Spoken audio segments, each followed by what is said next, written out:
Greetings, everyone. Pete Pardo here from Sea of Tranquility. Welcome to another edition of What If. Today, we've got as my special guest hosts, Craig and George Sybert from the Music podcast. Guys, welcome back on the show. Happy to have you back. Glad to be here. Love doing this stuff with you. I love it. Awesome. We've got a pretty neat little what if scenario today that I'm kind of throwing at the both of you. It's something that actually kind of came about from a conversation between my buddy Sam and I over beers at a brewery about a month and a half ago.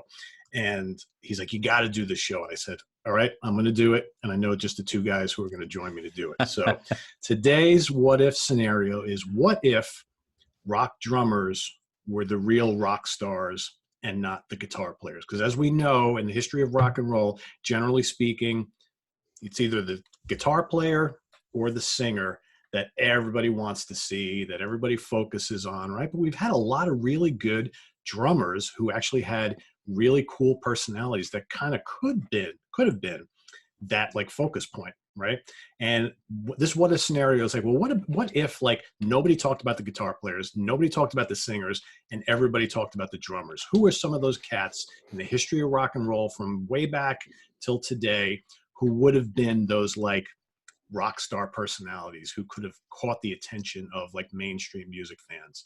So I'm going to throw it up to one of you guys first. George, I'm going to have you start. All and right. Let's just have this conversation. Let's just throw out names and have discussions and talk about why some of these drummers come to mind, so on and so forth. So George, take it away. When you started this whole gimmick, when we started talking about doing this show, it was the first guy that comes to mind is Keith Moon. The guy, I mean, his drum kit blew up. I mean, the guy was, I mean, try to find a more prolific. I mean, his drumming skills first rate, but the guy was a showman as much as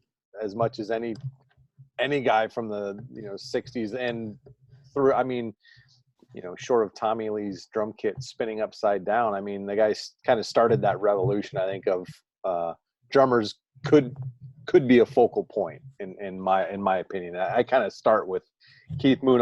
When you say drummers, prolific rock drummers that could have stolen the show, I think Keith Moon has to be mentioned first and foremost, at least in my conversation. And I agree with you, and it's arguable. I think he's like the personification of what we're talking about here. Exactly. And there were times where he stole the show from Townsend and Daltrey, absolutely. Absolutely. But you have to wonder, like, if they kind of tried to keep him down a little bit at times because he was so out of control and such a crazy personality. He's the exact kind of guy we're talking about here, a virtuoso drummer that didn't always play by the rules. And he was the guy when they were doing an interview, he's the guy who would talk over everybody else and act like the clown and stuff. And that's kind of what we're talking about here.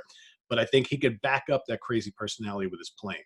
100%. 100%. That's where I when again, we talk drummers, that's where I always start with as far as prolific standout drummers that make a scene, I guess, for lack of a better way of putting it. Exactly.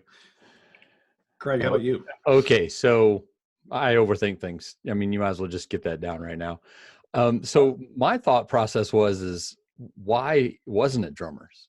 Why weren't drummers the focal point? And if you look at a lot of the bands in 50s and 60s, there wasn't really a guitar players out in front. There weren't, soloists like Eddie Van Halen or, Malmsteen or Hendrix. There weren't guys in those bands that stood out like the Beatles. I mean, there wasn't like a rock guitar player as the lead of the Beatles. They were just a band and they were a pretty good band.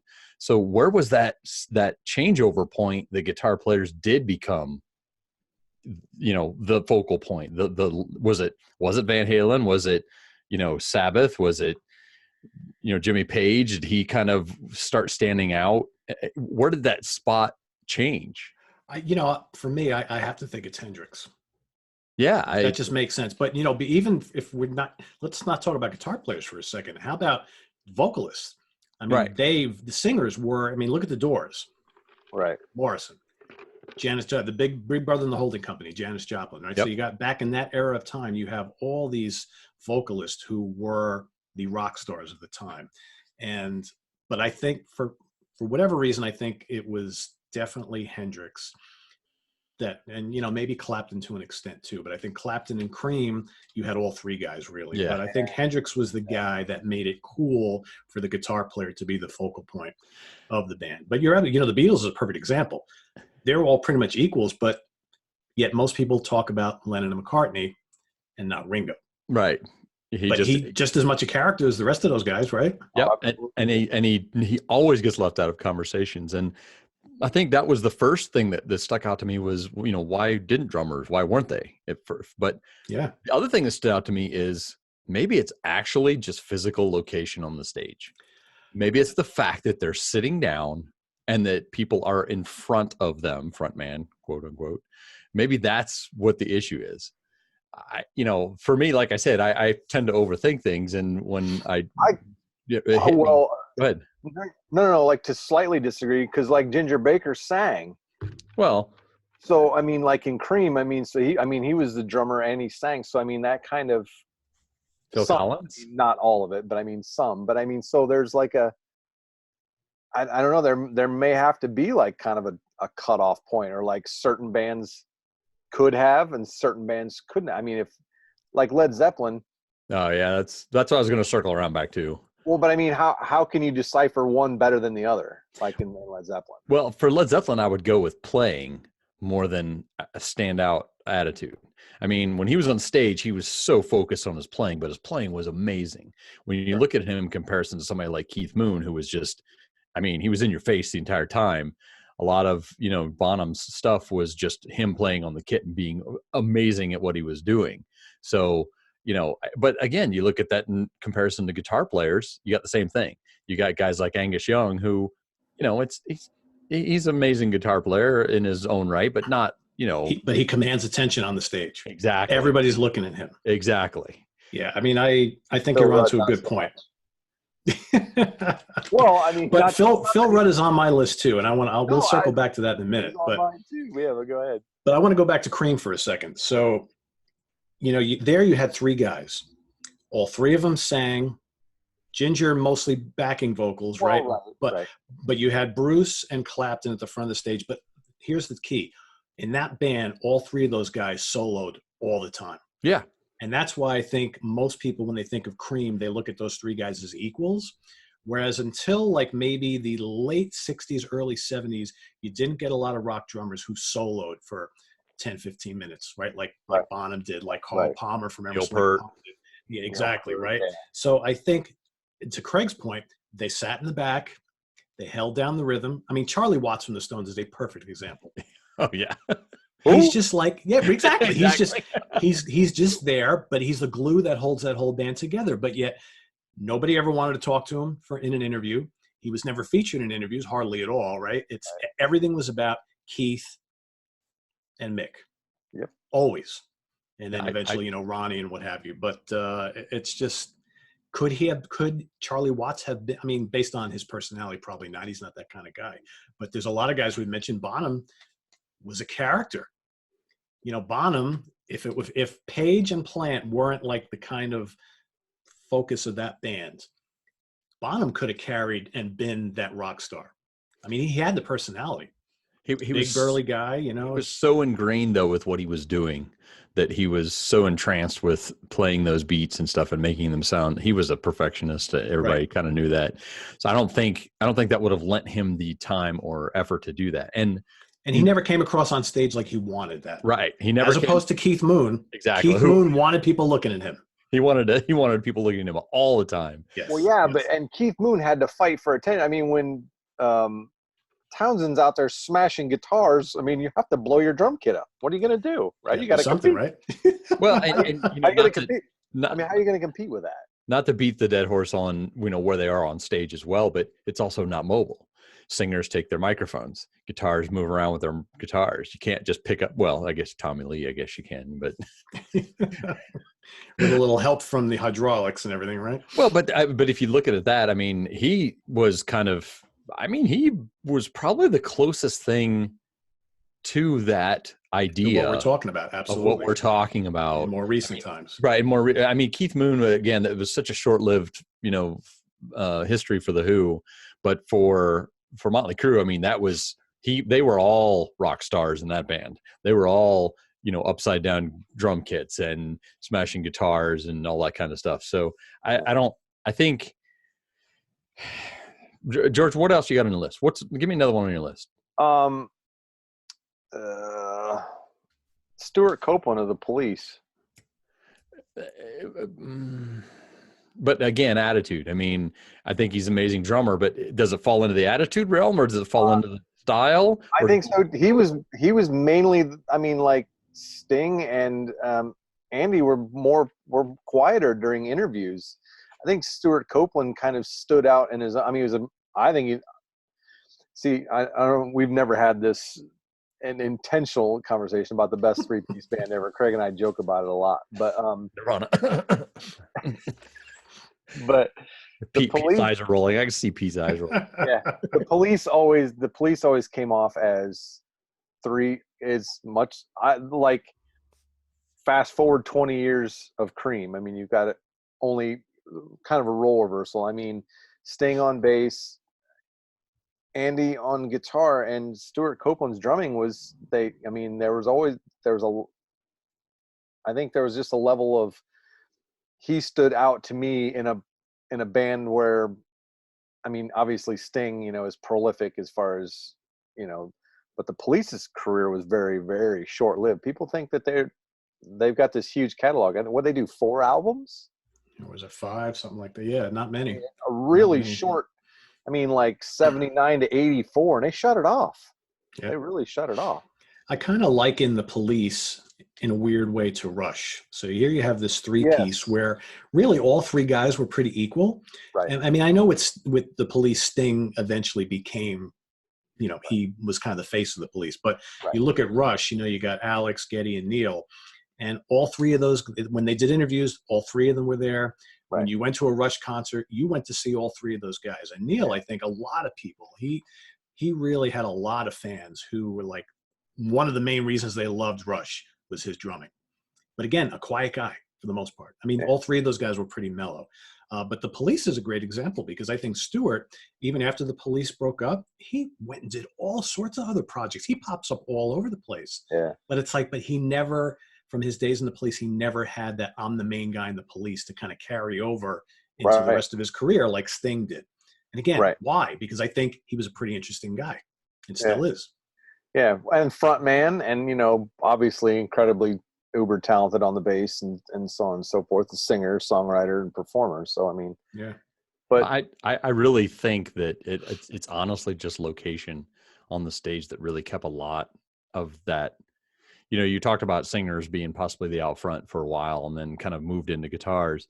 I think it had, if there was some different way, obviously you can't change what drums are on a stage, but if there was some different way of that being out front or them being able to get up and move, I think we would have seen late 70s, even mid 70s to late 70s, even early 80s, that there might have been an era where the drummers were the focal point.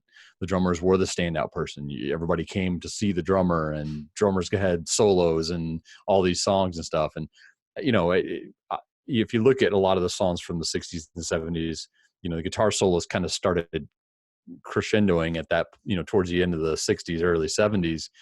But, you never, like you said, you heard drum solos here and there, but you don't hear them in every song. I mean, a lot of rock songs in the 70s and 80s, it's like you didn't write a song if it didn't have a spot for the solo in it for the guitar. Exactly. Yep. Yeah. Times have changed, right? True. Definitely. But I guess another question is, so in saying that, how many of some of those classic drummers had enough to say in a solo spot to warrant a solo spot for 10, 15 minutes or longer during that era? During that era? Well, Neil Peart comes to mind right off the bat. Well, Bonham, obviously. Yeah.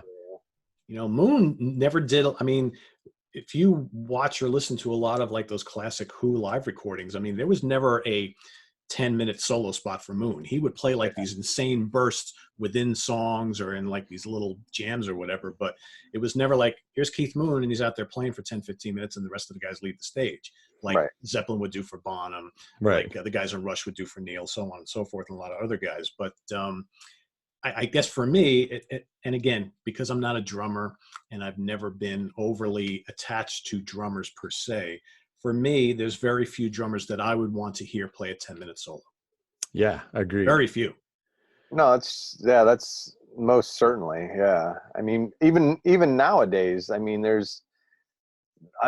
that's certainly went the way of the dinosaur. I mean, a drum solo in and of itself anymore is pretty much non-existent, even currently. And when they happen, people go to the bathroom or they go to the bar. I still go to a lot of shows, and that's generally what happens. Unless it's a specific guy, okay, who. Right, like Neil Peart. When you mentioned that, and it's kind of funny because, the local band I played in, we had one of the better drummers that I'd ever played with or seen, and we never really did much of a solo with him. And the same way with, we talked about a couple of the guys, who would you want to listen to?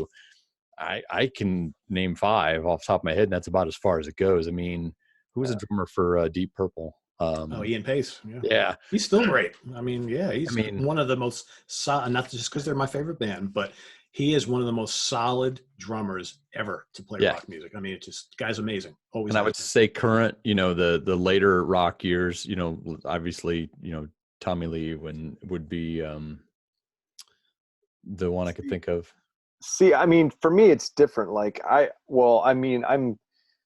maybe a little more towards this side, towards the metal side and stuff like that. But like drummers like Vinnie Paul, for Pantera, and there's a lot of, I don't want to say technology has changed, but technology and the drum kits got bigger, and I think they got less noticeable. So they were better drummers, I think, because of the accompaniment, what's available to them. Right. But they're even seen even less. I mean, like, if you saw like Vinny's kit, I mean, it was clear up over his head. I mean, where they have to stand up and hit the cymbals for people to see them. I mean, Lars from Metallica, Vinnie Paul, a lot of these metal drummers. What's the guy from Dream Theater? Well, you got Mike Portnoy, the former drummer. Portnoy, right. And then you got Mike Mangini, who's in there now. And those guys both have enormous kits. I think Portnoy half the time plays standing up just to kind of reach and do everything. That's what I mean. So they're even less, I don't want to say noticeable. I mean, they're more, the sound is more noticeable, but visually they are less noticeable because they're even further, they're behind a literal wall of sound. So does that mean it can never happen? Are there's such a label on the drummer as the back of the stage that will never have an era where the drummer. Well, let's go back to Portnoy for a second. Okay. As someone who's seen Dream Theater over 20 times and many times with him, I think he's a perfect example of that drummer who could have been exactly what we're talking about. I mean, Portnoy was the guy who talked to the audience in between songs. Portnoy was the guy who created their set list all the time. Portnoy was the guy who co-wrote a lot of the tunes. Yep. He was kind of their spokesman. So he was that guy. But is he the only one? I mean, the guy in Tool, I think, really talented guy. Danny Carey, right? Yeah, Danny Carey. Really talented, doing a lot of, I kind of like listening to him because he's really different. That's amazing work there. That's scary amazing there. But would he ever be that guy? Because, you got Maynard in the band, right? So it's. Yeah. He's the draw. Okay. So I have 2 curveballs that, one, I mean, like it or not, I mean, Dave Grohl switched. He went from a drummer to the frontman / guitar player. And Sully Erna of Godsmack, same thing. Went from the drummer from being a drummer to the frontman, singer / guitar player. Phil Collins too. Phil Collins, right? Phil Collins, right? What I mean, is that what they have to do to get noticed, right? To be that rock star guy? Thank you. Well, okay. I mean, open. Thank you for not. I mean, as much as you don't like Nirvana, he could have been a front man in that band too. I mean, drummer could have pulled out of that. He's an amazing. Dave Grohl's an amazing rock star. I mean, that guy plays drums, guitar, sings. One of the few today. Yeah, he's multi-talented, and whether you like the music itself or not, dude's mega talented. I mean, and seems like a pretty good dude, from the interviews and stuff that you see him do. So, but other than that, I mean, is that what they have to do? Is that what Phil Collins had to do? He's like, you know what? I was in all these bands, and I'm, and I want to be out front. I want to be seen. I want to be that guy. So they have to switch. Is that what it takes? Or is it impossible to get out front or to be the star without being the singer? Guitar? Well, with Phil, he had to have the voice, right? So Peter Gabriel left the band. They were auditioning singers, and he always sang backup vocals. So they were like, "Why don't you give it a try?" And he's like, "Really?" And look how that turned out. So, right. I mean, he had the goods. I think it's just that the opportunity presented itself, and he took full advantage of it. Right. So, has there ever been a band that's had the drums as the focal point? I have one. Oh. Don Henley and the Eagles. Boom. Yeah. But again, that's maybe more of a kind of a collaborative thing, but I think it's arguably Don Henley was always like the number one guy in that. Also arguably rock and roll. Well, that's true. I'll give you that.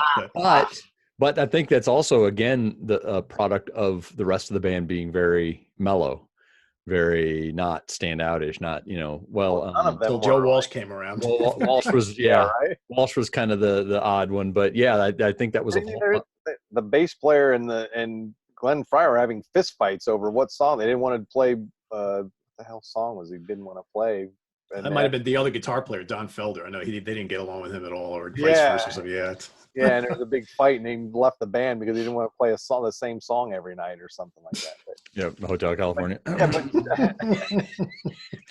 Because I want to hear that again. That's 2 strikes. You said Nirvana was the best 3-piece band, and you said Hotel California. I just coughed and said Nirvana. Yeah. I mean, when we bring that conversation up, who never gets brought up on that conversation? Motorhead. Motorhead never gets brought up in that conversation.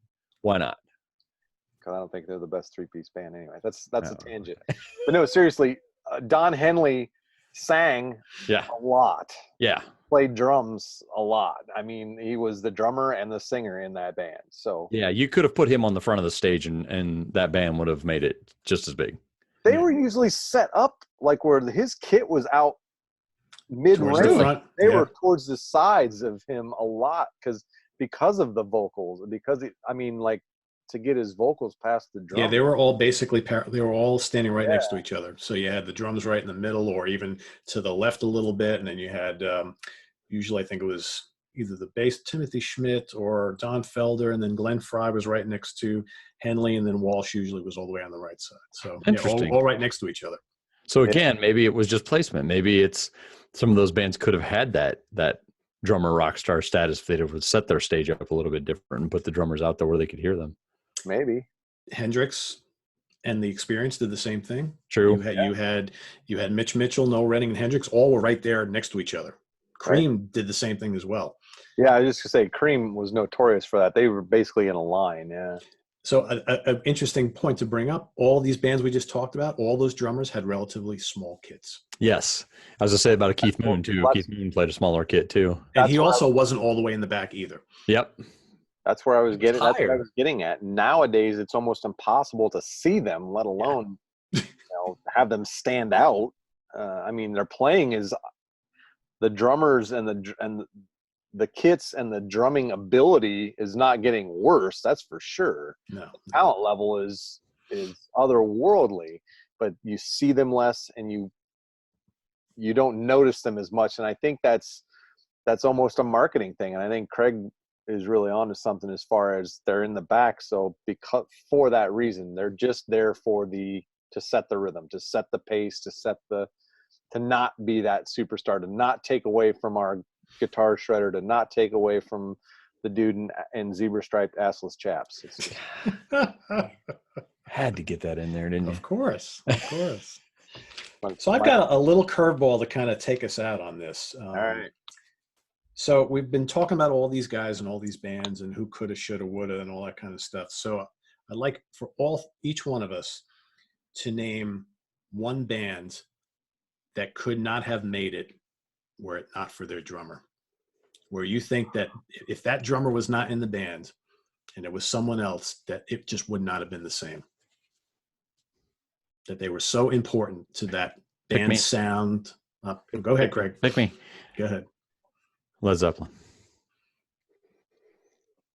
As good as I think Page and Plant and the other guy that plays bass, John Paul Jones. John Paul Jones. I really don't think that comes together as perfectly as it does without his playing. I really don't. I honestly think that that's his signature on that band, made that band go as far as it could.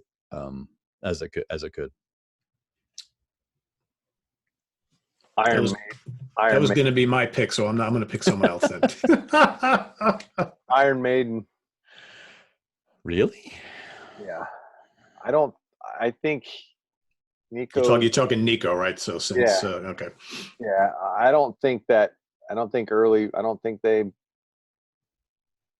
pull that worldwide stunt off. I mean, with all the other things going on, I mean, with Dickinson in and out of the band, and I think that band needed that style, needed that kind of foundation, I guess, to make them as big as they still are to this day.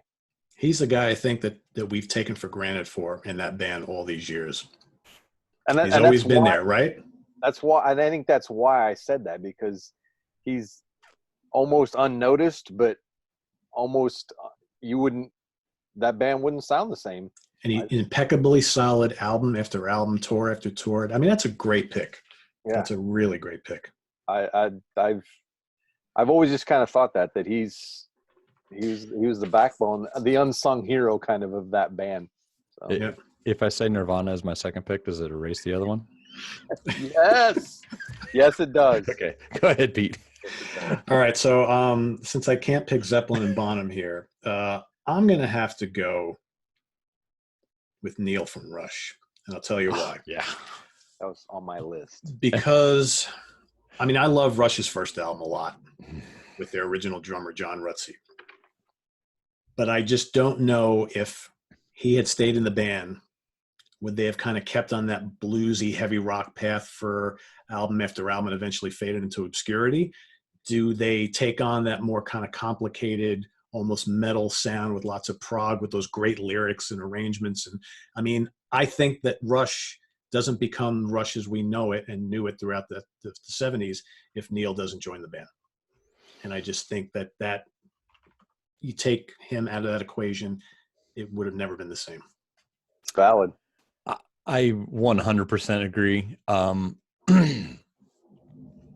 think 2112 isn't an album if he's not there. Yeah, I agree. Even without him playing, even just for the lyrics, right? Yeah. I don't think you get anywhere past the first album or two, maybe two after that. And 100% agree. Good choice. Yeah. Good second choice. Because you listen to the first Rush album and then you listen to Fly By Night. I mean, it's really different. It's really different. And again, I love that first album. Yeah, but that's like the first album is kind of like Zeppelin Mountain, Sabbath-y type of thing. And then all of a sudden you get Fly By Night and then Caress of Steel and then 2112. It's like, whoa, wait a second. This is completely different, right? Yeah. I don't think that happens without.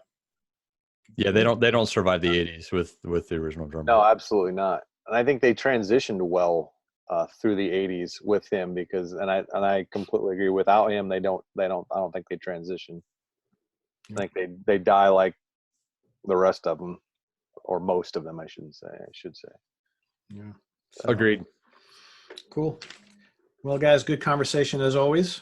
Awesome. Excellent. This is a new one for me talking about drummers because I spend most of my life talking about guitar players and singers, and here we are talking about the drummers that I never pay any attention to. So kind of cool to like really dig in deep and pay attention and talk about drummers. So absolutely. Cool. All right, guys. So thanks for joining. Let everybody know where they can find you on the web and all sorts of places. Guess I'm going to take this one today. Yeah, go ahead. Okay. Music Musing. You can find us on any podcast platform. Our Twitter handle is music musing _. You can reach us at musicmusingfeedback@gmail.com and look for George or Craig Sybert on any other social media. You can find us that way as well. Sybert. Sybert. Awesome. Check it out. It's a fun show. It's a great hour spent, in my opinion. All sorts of good conversation, funny and insightful, and kind of like the spirit of what we do here on Sea of Tranquility. It's just like guys just hanging out, having a conversation about music.